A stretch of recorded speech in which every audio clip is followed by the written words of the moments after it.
Good morning भाई लोगों। सबसे पहले तो आप सभी को दिल से धन्यवाद कि आप लोगों ने मेरे को इतना सारा प्यार दिया है। अब आप पूछ सकते हो कि सोनू भाई आप इतने दिनों से कहाँ थे, क्या कर रहे थे, आपके साथ क्या हुआ क्या नहीं हुआ। तो भाई लोगों सच बता रहा हूँ, पिछले 60 दिनों से मैं अपने घर पर बैठकर रो रहा हूँ। बहुत सारी एंजाइटी फील कर रहा हूँ और बहुत कुछ हो रहा है, मतलब क्योंकि मेरी जिंदगी बर्बाद हो चुकी है। अब मेरे पास कुछ भी नहीं है करने को। क्या हुआ है मेरे साथ, कुछ अलग हुआ है मेरे साथ, जिस वजह से जो भी मैं था ना वो खत्म हो गया है। कैसे हुई है मेरी जिंदगी बर्बाद, ये जानना है आपको अगर, या फिर मेरे को मैं बताऊं कि मैं बता सकता हूँ आपको कि मेरी जिंदगी कैसे बर्बाद हुई है, तो उसके लिए मेरी जिंदगी जाननी पड़ेगी कि सोनू ने स्ट्रगल करके क्या अपने जीवन में हासिल किया था और उसके पास अब वो नहीं है। सोनू जिंदा रहने के लिए भी संघर्ष करा है सोनू भाई ने, जिंदा रहने के लिए। तो मैं बताता हूँ आपको कि मेरी जिंदगी कैसी थी, तब आपको भी समझ में आएगा कि मैंने क्या खोया है और मैं ऐसा क्यों सोच रहा हूँ कि मेरी जिंदगी बर्बाद हो गई है। और सबकी शुरुआत होती है मेरे नाना जी के घर से, वहीं से शुरू करते हैं।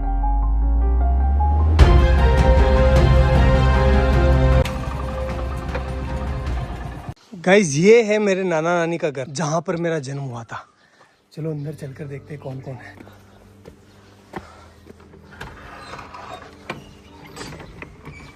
गाइस मामी है, मामी से बात करते हैं। दोग जी मामी कैसे हो? बढ़िया, ठीक। क्या कर रहे हो? हाँ तैयार है, सब तैयार है। तो कुछ ऐसा दिखता है नाना नानी का घर। मेरा जन्म हुआ था यहाँ पर। पहले आपको पता है कि ना हॉस्पिटल वगैरह नहीं जाते थे, मतलब बच्चे जो है वो घर पर ही हो जाते थे। तो मेरा भी जन्म ऐसे ही हुआ है। मामी हम यहाँ कौन से कमरे में रहते थे पहले, जब मैं छोटा था ना, बच्चा था तब? इस वाले में। ये है वो रूम जहाँ पर हम बचपन में रहा करते थे, ये वाला। देखो आप, ये देखो इधर इधर इधर इधर। इस वाले रूम में जो है भेड़ और बकरियों के बच्चे रहा करते थे, क्योंकि बाहर कुत्ते मार देते थे ना, इसलिए। और इस वाले पोर्शन में जो है मेरी बूढ़ी नानी, जो अब इस दुनिया में नहीं है, और मेरी मम्मी दोनों रहा करती थी। और यहीं पर हम जो है पले बड़े हुए हैं। एक्चुअली में हुआ क्या था गाइस कि यार वो एल्कोहलिक थे, थोड़ा सा उनकी हैबिट थी कि उनको नशा लग गया था। तो फिर वो हमारी टेक केयर नहीं कर पा रहे थे अच्छे से। तो नाना नानी ने ये रिस्पॉन्सिबिलिटी ली कि हम जो है इन बच्चों को पालेंगे, अदरवाइज इनका क्या होगा।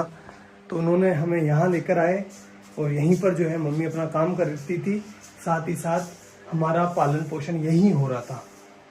तो मैं एक लाइन बोल सकता हूँ कि अगर मेरे नाना नानी नहीं होते ना, तो आज मैं या फिर मेरे बहन भाई हो सकता है कि इस दुनिया में नहीं होते। गाइस देखो नाना जी का गांव कितना प्यारा है। खैर फिर वो टाइम आया जब हमें ये घर छोड़ना पड़ा, क्योंकि यार गाइस देखो नाना नानी कब तक पालेंगे, उनकी खुद की भी कोई जिम्मेदारी है, इसलिए फिर हमें यहाँ से जाना पड़ा। चलो अपन भी चलते हैं, लेकिन उससे आशीर्वाद ले लेते हैं। चलो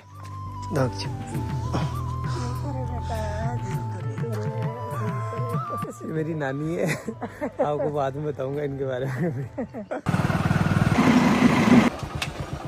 और अपने गांव आते ही हमें घरेलू परिस्थितियों के कारण अपने घर नहीं घुसने दिया गया, इसलिए हमने बड़े पापा की कोठी का चुनाव किया। म्याऊ म्याऊ।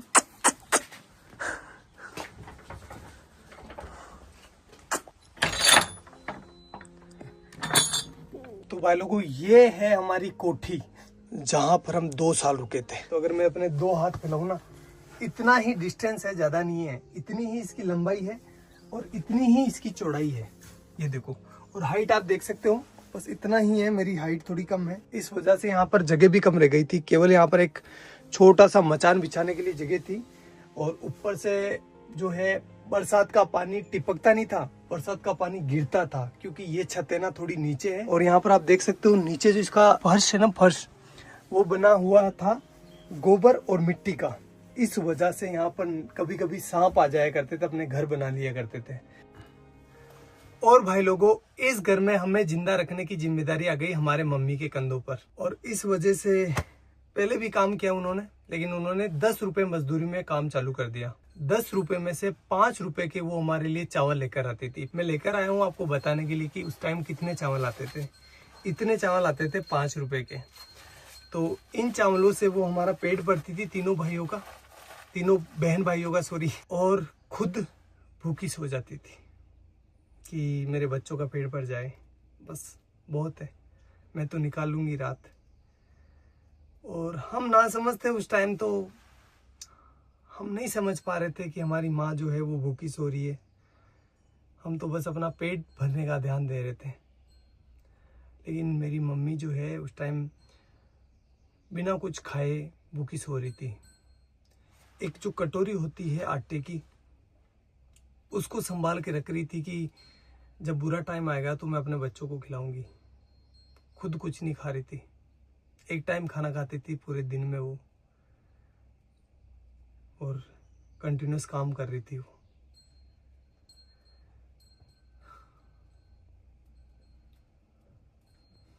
और ये सारी चीजें हम बच्चे नहीं समझ पा रहे थे, हमारा माइंड उतना डेवलप नहीं था कि हम ये इतनी भारी चीजें समझ पाए। हम तो अपना पेट भरते, खेलते और अच्छे थे। मम्मी को ही पता है कि वो हमें कैसे जिंदा रख रही है। मदर इंडिया, यही तो मदर इंडिया है। सारे दुख खुद रख लेती है और अपने बच्चों तक किसी भी प्रकार की प्रॉब्लम्स नहीं पहुंचने देती है। बाबड़ी कोई का लोन भी मांग बनेगी दान की जाती कड़ू कई माती गणा दौरा तेरा पड़िया। हाँ तेना गणा दौरा पड़िया रे भाई थारी मात तो सब्जी बेचती, लेडीज रहती, भाई दौड़ाती, तेन खुआती, बा भूखी रहती, भाई मार ससुरी भूखा। तना दूध पाइयो, तेन रोटी खुआई, गणी दोरी कमा कमारा, तो मात का दान की जाती। हाँ ते भरा का केवन के ते बली दूध ने भरे क्यों, मैं ते दिए किस कोई केवा गणा दौरा पहले तो बा। और भाई लोगों, इस वाली छत की ना एक स्पेशल कहानी है, बताता हूँ मैं आपको। छत पर मैं, मेरा भाई और मेरी बहन बैठे थे शाम को, और हम राह देख रहे थे कि हमारे लिए कोई खाना लेकर आएगा, क्योंकि हमारी मम्मी जो थी वो गांव चली गई थी किसी कारणवश, तो हमारे लिए खाना नहीं बना था उस टाइम। कोई भी खाना लेकर नहीं आया और हम तीनों बहन भाई भूखे ही सोए। यही जगह थी वो, सेम टू सेम। एक बात बताऊँ आपको, जब आप भूखे होते हैं ना तो आपको अच्छे से नींद नहीं आती। देख लेना एक बार। चलो मैं आपको अपनी बहन से मिलवाता हूँ।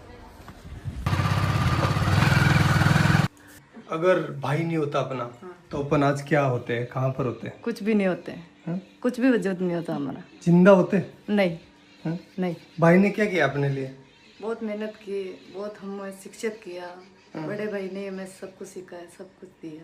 गाइस बात है 2008 की, जब मेरा बड़ा वाला भाई इस पीछे वाले स्कूल में पढ़ाई करता था। उस टाइम हुआ क्या था, कुछ शरारती बच्चों ने स्कूल की घंटी जो बेल होती है उसको छुपा लिया था, और उसका सारा इल्जाम मेरे भाई पर लग गया। भाई को स्कूल से सस्पेंड कर दिया गया। देन हमने जैसे तैसे कर करा के भाई का एडमिशन जो है वो बाहर की स्कूल में करवा दिया, जहाँ पर वो कुछ किराया देकर स्कूल चला जाता था।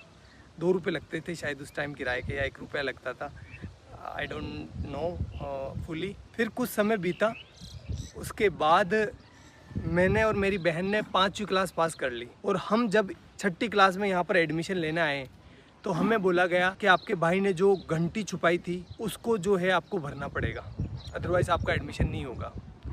तो उस टाइम 350 रुपये, 360 रुपये जो है उस घंटी के देने थे। 1 महीने से ज़्यादा टाइम लग गया 360 रुपये का जुगाड़ करते करते, इसलिए उस साल हमारा एडमिशन नहीं हो पाया और यहाँ पर जो है एडमिशन बंद हो गए। अब घर वाले हमें किराया देकर किसी दूसरी स्कूल नहीं भेज सकते थे, क्योंकि वो अफोर्ड नहीं कर पाते उस टाइम, और हम छोटे बच्चे थे तो किसी दूसरे गांव भी स्कूल नहीं जा पाते, क्योंकि दूर था ना। हमारा गांव काफ़ी बड़ा है, तो हम दूसरी जगह अगर जाएंगे ना तो हमें कम से कम 3-4 किलोमीटर जो है पैदल चलना पड़ेगा। तो छोटे बच्चे थे तो नहीं हो पाया वो सारी चीज़, और हमारा 1 साल पूरा बर्बाद हो गया। फिर मेरे बड़े वाले भाई ने एक भारी डिसीजन ले लिया, और उसने अपनी सारी पढ़ाई छोड़कर, अपनी सारी ज़िंदगी दांव पर लगाकर मेरी और मेरे बहन के लिए काम चालू कर दिया। उसने फर्स्ट काम चालू करा मंडी में। जो सब्जी मंडी होती है ना वहाँ पर। गाइस मैं हूँ अभी उस सब्जी मंडी के अंदर जहाँ से मेरा भाई सब्जी खरीदता था। 15-20 किलो वजन को अपने सर पर रखकर मेरा गांव जो कि यहाँ से 20-25 किलोमीटर दूर है वहाँ पर लेकर जाता था। वो सब्जी वो फल फ्रूट बेचता था जिससे कि कुछ पैसे आए और वो अपने बहन भाइयों का पेट भर सके, अपनी माँ के सर पर जो बच्चों का पालने का भार था उसको कम कर सके। और ये वो काम कर रहा था जब उसकी उम्र है ना 16 साल की। वो बाल श्रम कर रहा था। क्यों? क्योंकि अपने बहन भाइयों को जिंदा रख सके और उनको अच्छी एजुकेशन दे सके। घर में कई सामान नहीं रहा तो दोनों मन भाई सब्जी ले जाता, मैं दोनों जेर बेच जाता। ये वो चौराहा है जहाँ पर मेरा भाई सब्जी लेकर उतरता था और उसे एक एक घर बेचने जाता था। चलो मैं आपको दिखाता हूँ कि वो इतना सारा वजन लेकर कितना पैदल चलता था।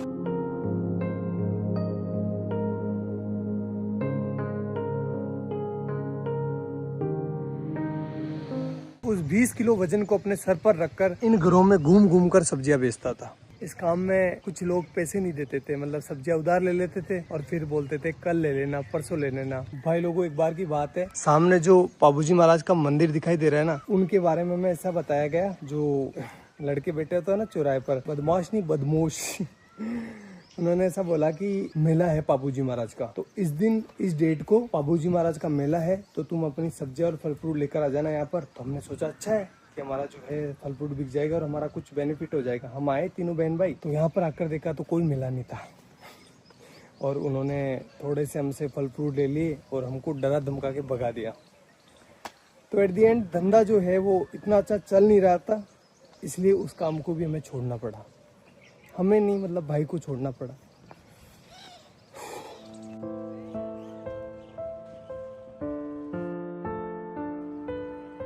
और गाइस फिर मेरे भाई ने खिलौनों की दुकान पर काम चालू कर दिया, जहां पर उनकी सैलरी थी 50 रुपए पर डे, यानी 1500 रुपए पर मंथ।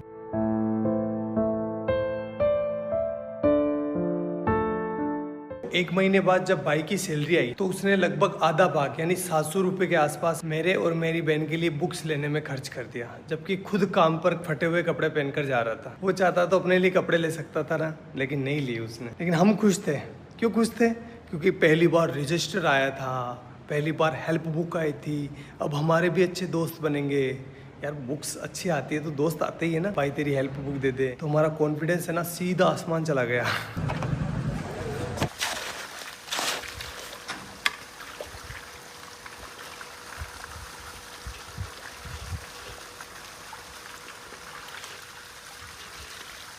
भाई लोगों अब मेरी बारी थी, जो भी मैंने लिया है ना उसको वापस रिटर्न करने की, इसलिए मैं काम करने लग गया। साथ ही साथ अब बड़ा हो गया था, इसलिए मैं अजमेर वाली स्कूल में जाने लगा बस से, और वो भी साइंस बायो पढ़ने। तो बताता हूँ मैं आपको ये मैंने कैसे किया। गाइस ये जो सामने सीमेंट की फैक्ट्री देख रहे हो ना, इसकी दीवार बनाई है ये वाली, ये गाइस ये मैंने अपने हाथों से डलवाई है। अब तो खराब भी होने लग गई, बताओ ये। भाग भाग सोनू भाग भाग भाग भाग। गाइस अब तो मैं भाग भी नहीं पा रहा हूँ। पहले ना इतना दूर, लगभग ये होगा 600 मीटर दूर, एक पूरा सीमेंट का कट्टा जो कि 50 kg वेट का, यहाँ पर पटक कर अपने कंधे पर, और एक साइड जो है ना वो चिमनी लगी हुई है, वहाँ से लेकर उस वाले कोने से जहाँ से अपन आए थे ना वहाँ पर लेकर जाता था। अरे भगवान, इसका ठेकेदार इतना खड़ूस था। जब मैं बोलता था ना, मैं छोटा था तो दर्द तो होता है यार, 50 किलो का कट्टा लेकर जाता था तो पेन हो रहा था मेरे को। तो मैंने बोला सर कि मेरे से ना ये लेकर नहीं जा पा रहा हूँ मैं इसको। तो बोला कि काम पर क्यों आया है, पैसे किस बात के मिलेंगे, ऐसे बोलते थे। करना पड़ता था भाई। तो ये वाला काम तो मेरे को ज़िंदगी भर याद रहेगा, क्योंकि वो सीमेंट के कट्टों ने मेरी रीढ़ की हड्डी में प्रॉब्लम कर दी।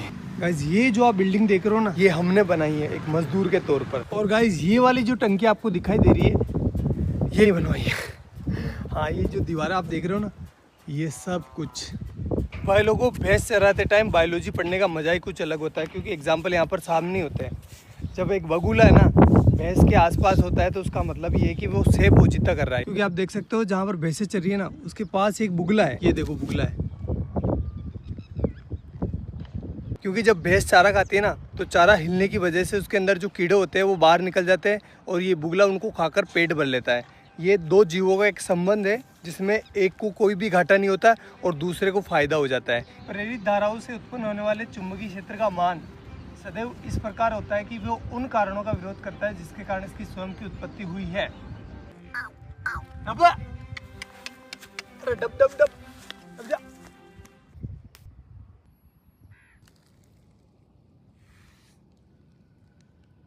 अब भाई लोगों, अब रिजल्ट का टाइम, लेकिन वो मैं यहाँ नहीं बताऊंगा, मैं बताऊंगा उस वाले पहाड़ के ऊपर।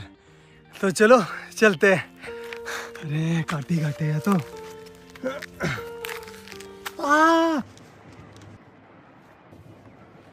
अब भाई लोगों, मेरा आ गया 12th का रिजल्ट। परसेंटेज तो कम ही बना है, फिर भी मैं आपको बता देता हूँ। ये देखो 77%, जिसमें से केमिस्ट्री में आए 93 डिक्टेशन और फिजिक्स में आए हैं 87 डिक्टेशन। भाई लोगों, ये मेरे परसेंटेज नहीं है, ये लेकर आया मेरे जीवन में कॉन्फिडेंस।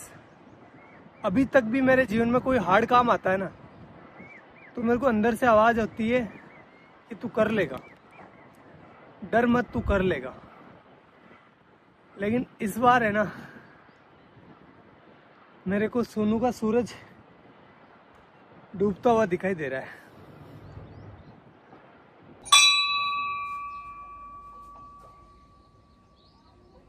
भाई लोगों, अब मैं टीचर बन चुका था, चलो क्लास लेकर आते हैं। हाइजेनबर्ग का अनसर्टेनिटी प्रिंसिपल, जिसके बारे में अपन बात करने वाले हैं। ठीक है, चलो बताओ कहाँ पर जाकर गिरेगा। कि जब एक मार्कर मेरे हाथ से निकला ना, तो ऑटोमेटिकली आपकी नजर जो है मार्कर के ऊपर होती हुई आपको पता चल गया कि मार्कर कहाँ जा रहा है। इसकी पोजीशन पहले ये कहाँ पर है वो पता है, और इसकी स्पीड पता है, और ये किस डायरेक्शन में जा रहा है पता है, तो अपन इसका पाथ डिसाइड कर सकते हैं। एक इलेक्ट्रॉन को ये वरदान दिया है, भगवान ने ऐसा हाथ रखा, जा बेटा जा, इस दुनिया में जा, और तेरी है ना कोई इंसान एक टाइम पर ना तो तेरी पोजीशन मतलब दोनों का एक साथ पता नहीं कर सकता।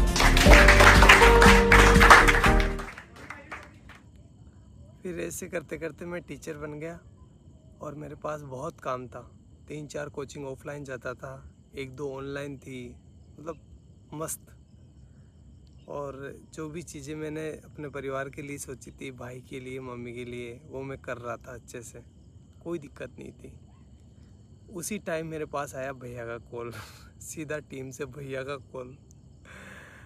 इतना खुश हो गया था मैं यार, भैया का, इतने बड़े आदमी का कॉल डायरेक्ट आया था मेरे पास।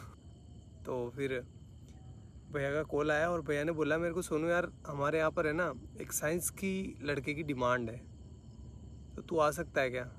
मैंने बोला ठीक है भैया, मैं कर लूँगा, कोई दिक्कत नहीं है। तो फिर मैंने वहाँ पर मतलब ऑफिस में पार्ट टाइम जॉब चालू कर दिया। 2-3 घंटे के लिए जाता था, केमिस्ट्री से रिलेटेड और फिजिक्स से रिलेटेड, मतलब ऑल ओवर साइंस का काम मैं संभालने लगा। और ऐसे करते करते करते करते 2 महीने निकले। 2 महीने के बाद भैया ने आगे से बोला मेरे को कि सोनू तो ऐसा कर, फुल डे ज्वाइन कर ले, सारा दिन काम कर, और पॉसिबल है तो कर ले। घर वालों से बात करी, घर वालों ने, मेरे बड़े वाले भाई से मैंने पूछा, तो उसने कहा कि यार देख तू ज्वाइन कर ले, कोई दिक्कत नहीं, अपने ही गांव के तो कोई प्रॉब्लम नहीं होगी। मैंने कहा ठीक है कर लेता हूँ, उसमें क्या दिक्कत है, आपने बोल दिया तो वो सब आपसे आगे क्या है, कोई नहीं, कुछ नहीं है। ऐसा करके मैंने टीम को ज्वाइन कर लिया, और फिर मेरा अच्छा शानदार टाइम आया।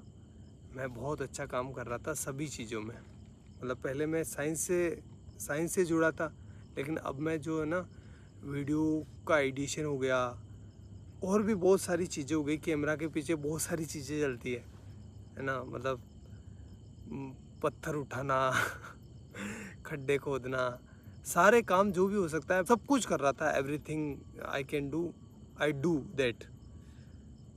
बेस्ट चल रहा था, कोई प्रॉब्लम नहीं थी, अच्छी चीज़ें हो रही थी, शानदार, हर एक चीज़ में शानदार एफर्ट लगा रहा था। जो मतलब एक वीडियो आपको लगता है कि बहुत इजी होता है, लेकिन इजी नहीं होता, बहुत हार्ड काम है एक वीडियो को बनाना।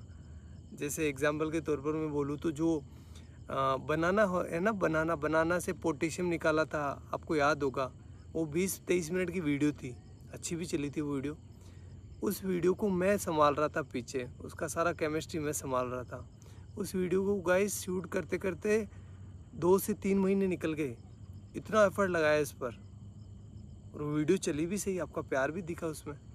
तो ये तो एक एग्जांपल है, बाकी बहुत सारे काम किए, जैसे डायमंड वाला, और भी बहुत सारे साइंस के सारे प्रोजेक्ट थे ना, वो मैं हैंडल करता था बिहाइंड द कैमरा, और चीज़ें अच्छी चल रही थी, मतलब कोई दिक्कत नहीं था, सब कुछ शानदार था। मैं सारे कंपनी के रूल एंड रेगुलेशंस फॉलो कर रहा था, मेरी अटेंडेंस की भी कमी नहीं थी, हर एक चीज़ बेस्ट थी। और मैं भैया की इतनी रेस्पेक्ट करता हूँ, आज भी करता हूँ, कि भैया के सामने कभी ऐसा टाइम था मैं चेयर पर नहीं बैठता था। मतलब मुझे लगता था कि नहीं, मेरी औकात नहीं इनके बराबर बैठने की। और आज तक मैं उनसे हैंडशेक नहीं करता। जब भी वो कुछ अच्छी चीज़ करते ना तो वो हैंडशेक करते थे। मैंने मतलब मेरा ऐसा था कि नहीं यार, भैया से हैंडशेक कैसे कर सकते हैं अपन। मैं उनके पैर छूता था, इतनी इस लेवल पर रेस्पेक्ट कर रहा था मैं। सब कुछ चीज़ें शानदार चल रही थी, कोई भी प्रॉब्लम नहीं थी किसी भी प्रकार से। अभी 2-3 महीने पहले ही मेरे साथ कुछ ऐसा हुआ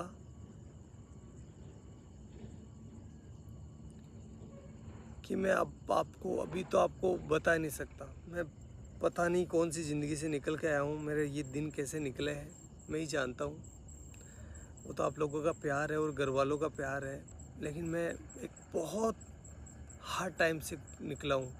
तो मैं कुछ बोलकर क्योंकि मेरी मेंटल हेल्थ और मेरी इमोशनल हेल्थ दोनों ही ठीक नहीं अभी। मैं और इसको ख़राब नहीं करना चाहता। और अब जो है मेरी ज़िंदगी ख़राब हो गई है, बर्बाद हो गई है पूरी। ना तो मैं टीचिंग का रहा, ना मैं यूट्यूब का रहा। और सच बता रहा हूँ भाई लोगों, कुछ लोगों के मन में कुछ भी आ सकता है, लेकिन मैंने किसी को धोखा नहीं दिया है। मैंने सिर्फ एक बार मौत को धोखा दिया था, जब मेरे को पानी में फेंक दिया गया था, छोटा था तब। तो उस टाइम मैं मरने से बचा था, बड़े वाले भाई ने बचाया था मेरे को।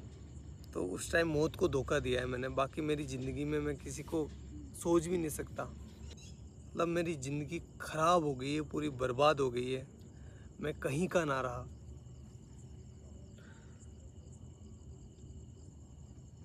लेकिन घर वालों को वो चीज़ें नहीं दिखा सकता मैं। वो मेरी वजह से परेशान हो रहे थे, और आगे से मैं रहूँगा भी नहीं। ना तो आपके सामने रहूँगा, ना घर वालों के सामने रहूँगा। और साल भर तक मैं ट्राई करूँगा, अगर मेरे से ये हो जाता तो ठीक, अदरवाइज़ मैं जो है वापस अपने एजुकेशन फील्ड में चला जाऊँगा। और साथ ही जो है अपनी एजुकेशन को भी सुधारूँगा। और साथ ही ये करके देखना पड़ेगा, सिचुएशन ऐसी हो गई है कि मेरे को करना पड़ेगा, क्योंकि मैं क्या करूँगा अब। और आगे आने वाले टाइम में बताऊँगा मैं आपको कि मेरे साथ क्या हुआ है, लेकिन अभी मेरे को माफ़ करना, मैं नहीं बता सकता। मैं वापस वो डार्क टाइम नहीं देखना चाहता। आगे जाकर बताऊँगा, मैं पक्का बताऊँगा, लेकिन अभी नहीं। हाथ जोड़कर रिक्वेस्ट है।